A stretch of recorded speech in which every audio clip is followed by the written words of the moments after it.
I know you the best. Let's take us back there just a little bit.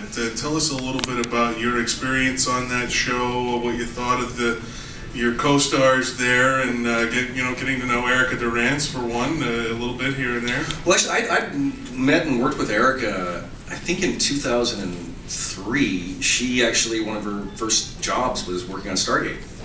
She, I can't remember the name of the episode, but she was Teal'c's love interest in that. What was it? What was it?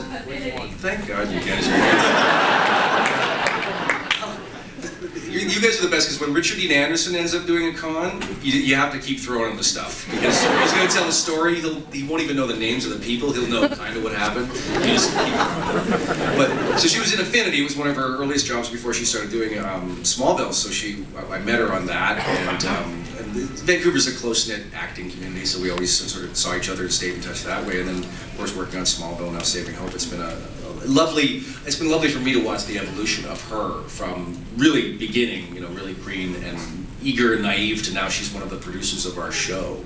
So it's been an interesting evolution to sit back and watch her go from this, wide-eyed girl to this, this really experienced veteran woman, and it's been fantastic to watch that.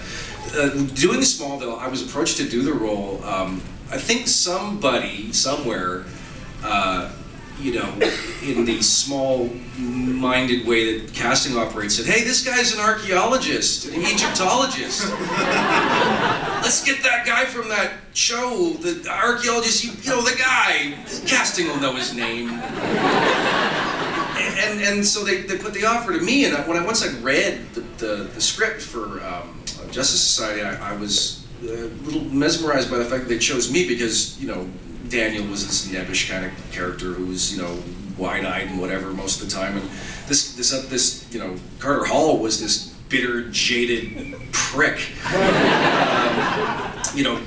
superhero by night, but he's kind of given up everything. So I kind of went, but I looked at it and I said, "Well, but it's a really cool role." I went, "It looks like they kind of screwed up, but I'm not telling them." And then later on, when I was trying on the costume, I realized actually I was the one who had screwed up. Because I don't know if for any of you that have seen it, that costume was ridiculous. Justin Hartley, who played Green Arrow, took the night off camera, making sure that he called me Chicken Man. That was very helpful. It's really helpful in the process. He's a lot of fun. Justin's great.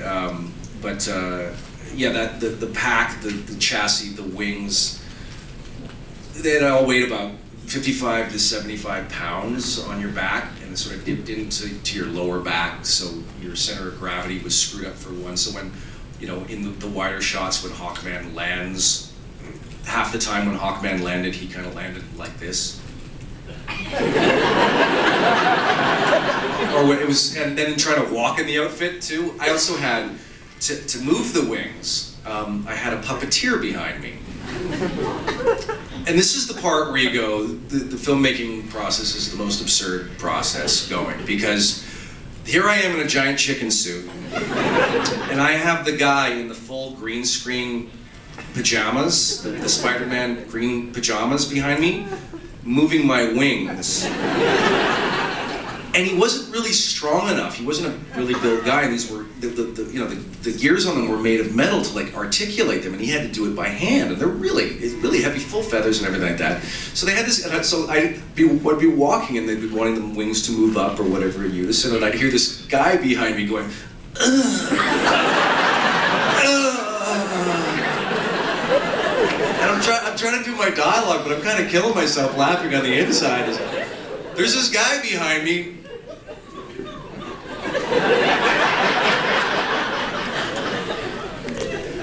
I'll just let you live with that for a little while. Yeah. And after the first day we had, they also, the suit itself, although it may not have looked it, the suit itself, the helmet was, cost $10,000 to make. It was the ceramic, personalized helmet. And then they sort of tried to do the breastplate as best they could to sort of fit it, but the material it was made of, plus all the chassis work and the harnesses, were, roughly the suit was $30,000. So when I turned to the producer at one point and I said, so we're gonna do some CGI with this as well, the flying stuff, and he goes, no. I said, so how are we going to do it? He's like, in the wires. And I said, oh, we getting a double for that? And he's like, no. And I said, oh, really cool. And I said, that's awesome. Oh, okay. And he said, yeah. He said, we talked to James Bamford, Bam Bam, who's one of our fight coordinators, and just to sort of figure out, you know, if you'd be cool sort of doing this stuff on your own. And he was like, yeah, it'd be awesome. So I immediately called Bam Bam and said, what the did you get me into?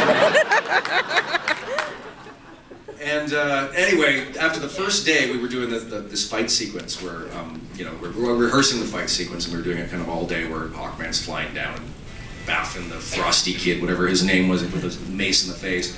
And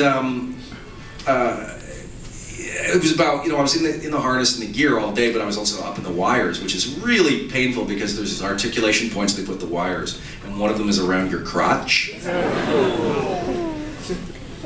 One of them's around your crotch. It's kind of like getting a wedgie all day. So when I showed up for work the second day, I was kind of flat on my back on the couch going, I was so stiff I couldn't really move that much, so they gave me some Motrin and some other things to sort of, you know, deal with the pain, and they kind of used me sparingly throughout the day, and it just sucked. The suit did. And what was hilarious about it was that by the end of the run of playing the character, they finally, by the last episode, had done a beautiful job, because now they could afford it. The suit was paid for.